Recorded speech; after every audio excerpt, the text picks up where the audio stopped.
Hey guys, this is Maria from freewaysocial.com, and in this video I'll show you how to use Snapchat Time Machine. Time Machine filter allows users to see how their appearance will change from a child to an adult by dragging a slider to the left and right. Follow these steps and you will find out how you can use this filter. Go to the camera screen, press on the smiley icon at the bottom, click on the Explore icon, type in Time Machine in the search bar.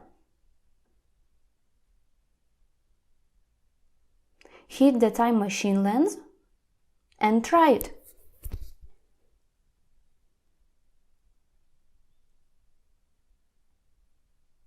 That's it. I hope this guide was helpful and you were able to use Snapchat Time Machine. Don't forget to like this video and visit us at freewaysocial.com.